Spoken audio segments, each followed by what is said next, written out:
Hello everyone and welcome to another Cardinals Nest here on HBC TV 25. This is the show devoted exclusively to St. Mary's University and its athletic programs. I'm Dean Beckman, joined by Sports Information Director Donnie Netto. Donnie, thanks for being on the Cardinals Nest. And week number 2 here on the Nest. Last week we had in Nikki Fennern, our athletic director, and we talked a lot about M Club weekend, which was this past weekend up at St. Mary's. So now we can bring you the results of our Hall of Fame inductees, our female and male athletes of the year, and we had to keep a lot of that secret last week, Donnie, but now we have results. Yeah, it was a great, it was really an outstanding ceremony, and really a great kickoff to a lot of fun that we had last weekend. And certainly as we talked about our outstanding athletes, we had our scholar athletes, Brett Geeson from the men's tennis team and Emily Loof from the women's soccer team. Great congratulations to those two. And then our outstanding male athlete was Willie Dahl from our baseball team, and Mackie Fadness from our women's hockey and volleyball team. And you couldn't pick four better individuals, and certainly very, very deserving. And I know we were talking off camera before we started taping, and the guys side, just a phenomenal group of honorees, and for Willie to get it, great senior season, and really capped off quite a phenomenal career. As you had mentioned, he played in every single game. He started all but one. He was a 4-time defensive MIAC all defensive team, and only one in MIAC history to do that. So a great career for Willie and Mackie as well in two sports, both women's hockey and volleyball. Her name, we said Mackie Fadness probably more than any person we've said in the history of the Cardinals Nest, and so a great honor for her as well, and really a kind of a neat start to the Young Club weekend. Inducted 3 people into the Sports Hall of Fame, and that continues to grow. And turnout for the golf outing on Saturday was phenomenal. Probably one of the best we've had. Great day. Couldn't have picked a better day for it, and really was just a great weekend of Cardinal athletics, past, present, and hopefully future. And of course, those 3 Hall of Fame inductees, Chuck Richards from baseball, and then we had 2 former women's soccer players inducted. It was Julie Macco-Lentz and Katie Meisner-Oberfell inducted. And that ties into today's guest, Neil Cassidy, the head coach for the women's soccer team here at St. Mary's. He'll be joining us a little bit later on. And I thought, the 2 women inductees into the Hall of Fame, they come from an era when women's soccer simply dominated. There was no other way to put it. Yeah, back in the day when Katie and Julie played, St. Mary's was the premier team in the MIAC. Qualified for 4 national tournaments while those 2 were with St. Mary's, and won 4 straight MIAC titles. And you were right, it was a dominating time for Cardinal athletics. And I know as we talked to Coach Cassidy, that's where they want to get back to. He knows it's a long road, and it's going to take some time, but that's kind of what he's trying to build. He's trying to grasp that past and kind of bring them into the fold, and kind of get his players to understand what it takes to be up at the top of the MIAC. And St. Mary's was there for a number of years, and made a number of national championship or national tournament appearances. And there's no reason that with Coach Cassidy, that work that he's putting in, that we can't get back to that upper echelon of the MIAC. And that time period we're talking about was the 91-92 time frame.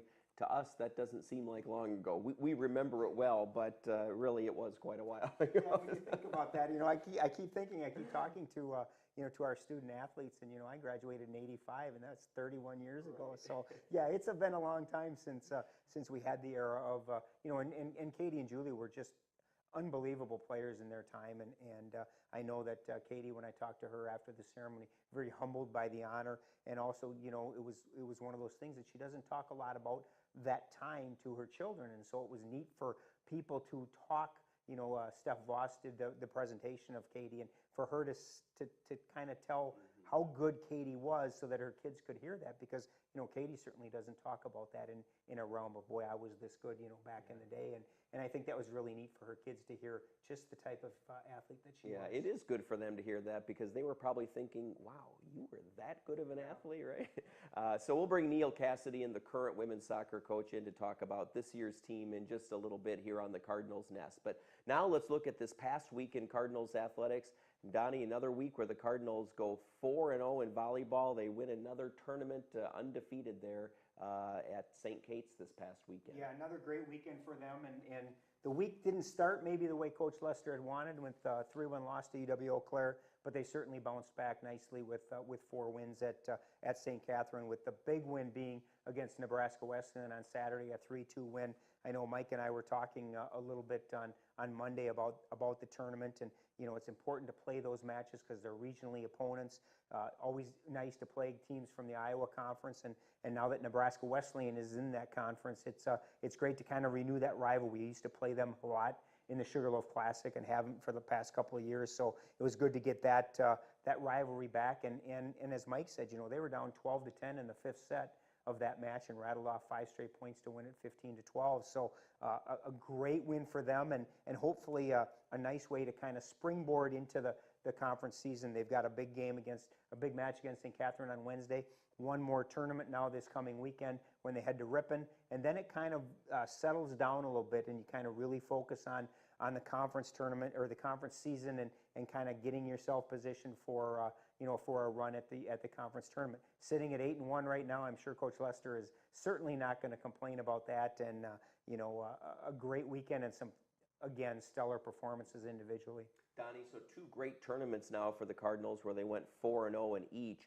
But last Wednesday, they did lose 3-1 to University of Wisconsin Eau Claire. So maybe talk about that matchup a little bit in that loss. Yeah, I think the thing, the funny thing, when I talked to Mike after that match, he had said, now we got to remember this is before the St. Catherine match or tournament, but he had said that had they played the way they did against Eau Claire in the Sugarloaf Classic, they would have ran away with those matches. He said this was by far the best match that they had played to that point. I didn't ask him after the St. Catherine matches at that tournament if they played better yet, but he was very happy with the way they played. They didn't like the outcome, and as he said, I've talked to him a lot now, is at 8-1, a lot of things that they're doing well, but they still have things that they need to work on. They know they have things they need to work on, and that's always a good thing. There's no overconfidence. There's no fear that they're going to think they're better than they are. They know that they're good, but they still have some things they need to clean up, and that's what these tournaments are all about. Now, Brandy Blattner from the volleyball team, she was a finalist for last year's Female Athlete of the Year. Didn't win it, but she did win an award this past week in the conference. Yeah, hitter of the week for the MIAC, and how can you argue with 79 kills and just another outstanding performance. She had 15 kills and 15 digs against Eau Claire, and just continued to move on and improve over at the St. Catherine tournament. Against Central, she had 29 kills and 12 digs. So I mean, we haven't had a player have 29 kills in a match for 15, 16 years. So outstanding performance, and she just keeps continuing to get better. We talked so much about her last year, and as you mentioned, her being a finalist for the Outstanding Female Athlete. She was such a good basketball player last year, and kind of was able to just get her feet under her in the volleyball world, just because of the team that they had last year with Alex Peterson and some of those individuals. She was able to kind of sit back in the wings a little bit. This year, volleyball rolls around, and they need her. They're looking to her, and she's just stepped into the spotlight and really has taken it by storm. And I know that I talked to Coach Lester about the honor. He's thrilled about her getting that honor. But the first thing he said is you know what? If it isn't the play of some of the other people, the Morgan Thomas, the Claire Tax, the setters that are Brittany Hansen and Lillian Braun, she doesn't get those 29 kills. She doesn't get those 79 kills for the week, and doesn't get the honor of hitter of the week. So a lot of things go into that honor, and Brandy gets to put her name on it, but there are a lot of people behind the scenes that really have to be doing their job for her to be able to do what she's doing. Others have to dig, pass, set, and then she finishes it off in many instances. And she does finish it off. And as you said, those 29 against Central Iowa, that was the most since Molly Dant had 29 back in 2002. So that was a very impressive performance. Cross country, they were at the University of Wisconsin River Falls last week, and very impressive with some new distances this time around for both the women and men. Yeah, it's a big coach. I asked Coach Barron, because one of the things that Ward likes to do is he likes to schedule his set up his schedule so that they compete a week, then they have a week off, to train, and then they compete the following week. And this time they had the St. Mary's Alumni Open. The following week now they were at River Falls, so they didn't get that week off. But the reason being is he wanted to get a meet in that for the women was 6K and the men was 8K, because really when they get to the conference, that's what it's all about. That's the distances. And when you're in high school, you're not running 6K distance, you're not running 8K distance. So he felt it was really important for them to get the longer distance in early so that they can kind of get a feel for it and understand what it's like to add that extra 1,000. So he was very, very happy with the way that they performed. We're going to be talking about Jovan Newsom and Austin O'Hare all year. They flip-flop places this time around. Austin had been the leader at the St. Mary's Alumni Open, and this time around it was Jovan that led the way, finishing 4th individually, and Austin was 9th. So 2 solid performances there. And on the women's side, 3 freshmen were the top 3 across the line. So I guess the distance maybe wasn't quite as concerning as maybe Coach Barrett thought it was. Right, so Newsom finished 3rd and O'Hare 9th overall, and then on the women's side, Danielle Frank and Alyssa Thiel 32nd and 39th respectively. So great performances there. Yeah, very solid. Yep, and now they've got a couple weeks off, right, before they Yep. race again. Yeah, and that's, again, that's kind of what Coach Barrett wants. He wants to have a little bit of recuperation time, a little training time, so that they can just kind of get, they got their feet wet now with the 6K. They'll take a little time off, not necessarily time off, but they'll take time off from a competition and then get ready to get back in action. Women's golf, Donnie, Caitlin King, a 14th place finish at the Wartburg Invitational, put together 2 very nice days. Yeah, Caitlin has really come on this year. I think that, it's been a kind of a breakout year for her. 2 weeks ago, she had a 70, or last week at the St. Benedict Invitational, she had a 77, which was her career best round. And then in the second round this weekend, she went out and shot a 79. So, again, two solid rounds, 170 total for her, and she's going to have to continue to do that. And what Coach Moore is going to need is some of the other golfers need to drop those scores a little bit. Madison Gately played much better this past weekend with a pair of 88, so that's good to see. And that's got to continue. And then he needs a couple of the other individuals to get those rounds into the low 90s to upper 80s if they want to make any noise at the conference championships. And then the men's golf team collectively tied a school record in the second day of the Tim Kopka Memorial Tournament at Carthage College. Yeah, great weekend for them. In years past, we talk about a 315, which is what they shot in the first round. We'd be saying how well they were playing, and Coach Moore looked at that and said, man, we didn't play well at all. Turn around then on Saturday in the second round and shoot a 297, which was really great to see. David Eiton, Kyle Brote turned in the low rounds for the Cardinals. They both shot 80 on the first day and came back and shot 72s on the second day. So the second day is a day that really showed what they're capable of putting together. You get 5 rounds in the 70s, and that's what they're going to need. What they're going to need now is to continue that consistency, because they've got to keep that score of 297 or lower if they want to make any noise in the conference championships. And obviously, you look at this group and you throw Blair Sanders in there, who has really been playing great all season long as a freshman. And you've got some players that can score low, that can shoot in the upper 280s, and you do that for 3 days at the conference championships. Who knows what can happen. And just a minute left here in this segment, Donnie, but men's soccer, they're off to a 3-2 start. A couple of wins in a row over Marion College and Bethany Lutheran. Yeah, a great win against Marion College last Saturday, and then they had to turn around and play again right away on Sunday against Concordia, Wisconsin, and suffered a 2-1 loss. Both the Marion and the Concordia, Wisconsin games went into overtime, and the Concordia one's kind of a heartbreaker. We score in the 82nd minute on a goal by Chris Beiersdorf, and then Concordia goes and scores in overtime to take the win. But 2 good, hard-fought matches, and now we kick off conference play against Augsburg, have St. John's at home on Saturday. So a busy week for the Cardinals, and they're going to be a little bit tired after this week with those back-to-back games last weekend. Absolutely. All right, coming up next here on the Cardinals Nest, we'll bring in Neil Cassidy, the head coach for women's soccer at St. Mary's. That's next, right here on HBC. Turn your friends into Giga Friends with HBC and earn up to $50 on each qualifying referral. Up to $50. That's right. More input, please. When HBC customers refer their friends to sign up for HBC services, they can earn up to $50. If they get 2 friends to sign up for services, That would be $100. That's right. Pretty quick with the math there. Affirmative. We are robots. Math is kind of our thing. Never would have guessed. Grab some Giga Friends and start saving today. And welcome back to the Cardinals Nest. And as we do every week on this show, we bring in a guest from the athletic department to find out more about them and their sport. And this week, it's the head coach for women's soccer at St. Mary's, Neil Cassidy. Neil, thanks for joining us on the program. And for our viewers watching, it's a good thing I'm in the middle. We've got to separate these two for a lot of reasons.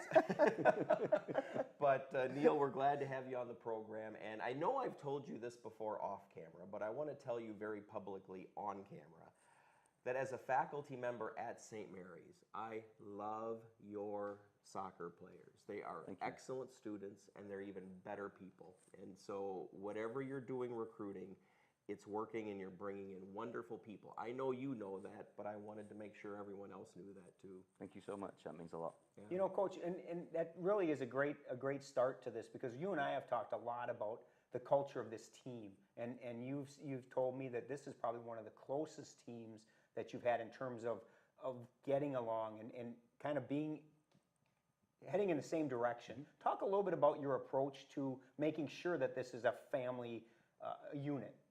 We hit the nail on the head, family, and that's what we talk about. We actually talked about in pre-game last night what our personal inspirations are, and that kind of fueled our pre-game talk of, you know, everybody's got little different inspirations, and we come from different backgrounds, different parts of the country, but we're here to play soccer, and we're here to be on St. Mary's family. The culture, it's taken a while to switch that around, but everybody now is on the same page, and it's really cool to hear them actually speak to recruits about the culture. They do my job for me. It's awesome.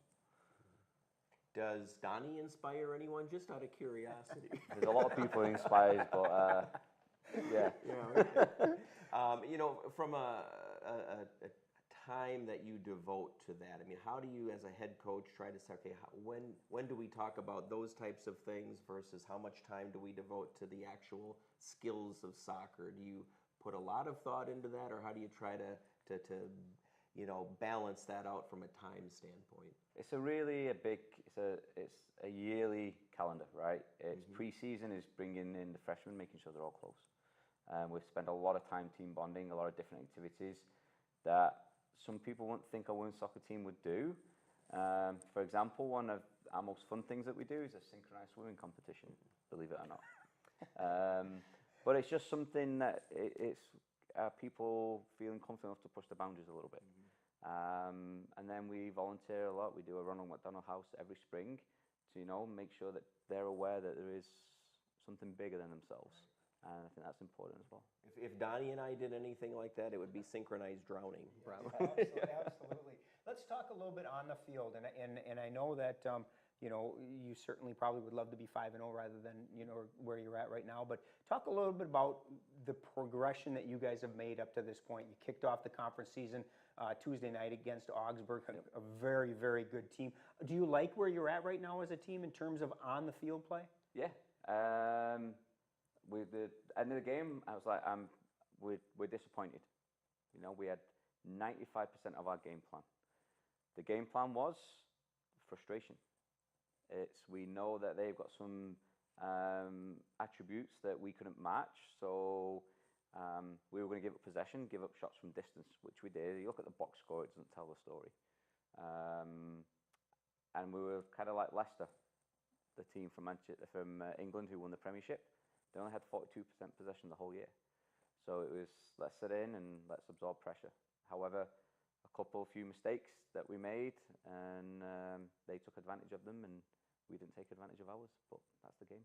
You know, I know you don't like to talk individuals, but there's a goalkeeper and a former goalkeeper who really are kind of making some waves, and that being Gabby Peterson, who is now your goalkeeper, and Aubrey Cornell, who was your goalkeeper last year, but really now is making a name for herself in the midfield for you guys. Can you talk a little bit about her progression from last year? She played almost every minute in goal to this year where she's playing almost every minute out in the field of play. Yeah, she got a taste of it the year before when she was injured and couldn't play in goal. And being a former goalkeeper, once you get a taste of the outfield, you're like, hey, yeah, let's get after it. So she was really excited that we were bringing in a goalkeeper, so Gabby or Sarah could potentially let her play out. Gabby's come in and she's done really well. When, as you look at practices and now prepare for the conference, you had mentioned, some of the more defensive styles that, in the previous game that you did. Do you have a way to define or describe a style for St. Mary's women's soccer, or is it one you adjust from game to game depending on the opponent?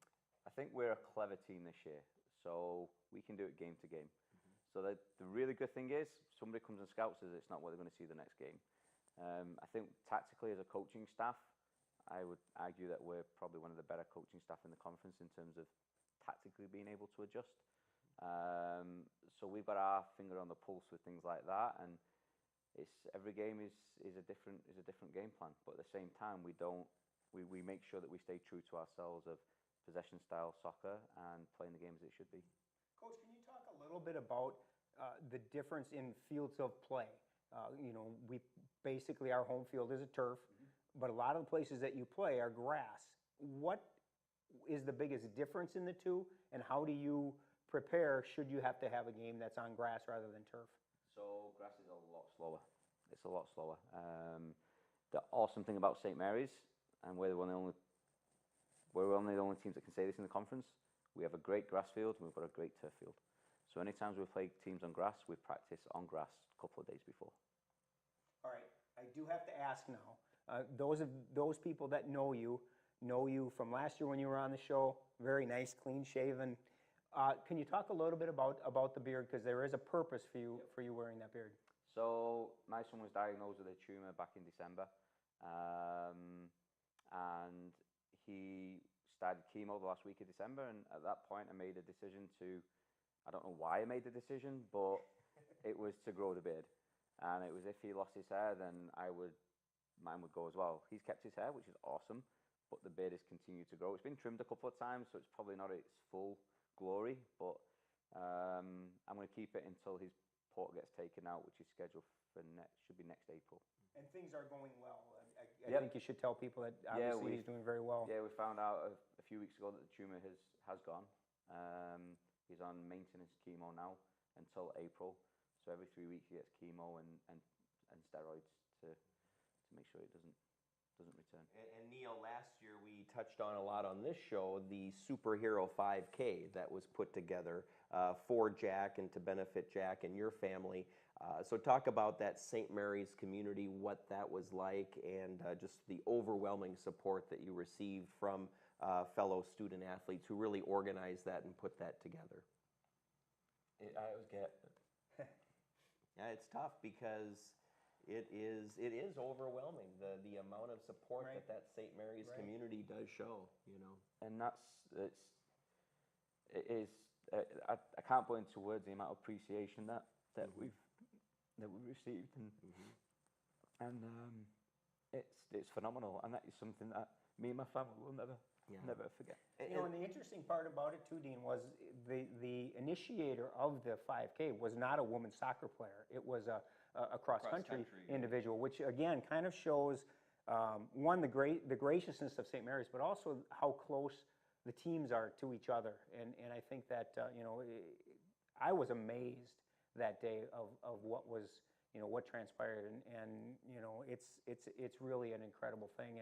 And I know when Neil and I joke all the time, but when he told me that Jack was doing better, that that's just the greatest news you could have. So one more piece of off-the-field news for the women's soccer team. Emily Loof, we touched on, won the Female Academic Scholar Award from last season, so you had to be proud of Emily. Oh, 100%. She's a great student, great person, and I know you know her well. Yep, I do. And fully deserved. Yep. Fully deserved. Well, Neil, thanks for coming on to the program today. I appreciate it, and good luck the rest of the season. Thank you. All right, stay tuned here to the Cardinals Nest. Donnie and I will be right back, and we'll preview the upcoming week in St. Mary's Athletics on HBC. HBC GigaWorld is fiber optic, which means it's the fastest internet available. With HBC GigaWorld, your internet possibilities are endless. Stream multiple HD movies simultaneously, video chat, browse the web, shop online, share photos, backup files to the cloud, download your favorite musician's new album, all in less than 60 seconds. HBC GigaWorld with more bandwidth and reliability than any other provider. Imagine the possibilities. Visit hbci.com today. Anything can happen on Thursday. America was born on a Thursday. So was Odell Beckham Jr. And that Pac-Man guy. The Model T was launched, the first text was sent, and Broadway Joe guaranteed an upset. All on a Thursday. Thursday, Thursday, Thursday. Oh, and this happened. On a Thursday. Anything can happen on Thursday. Thursday Night Football. Thursday at 8 on NFL Network.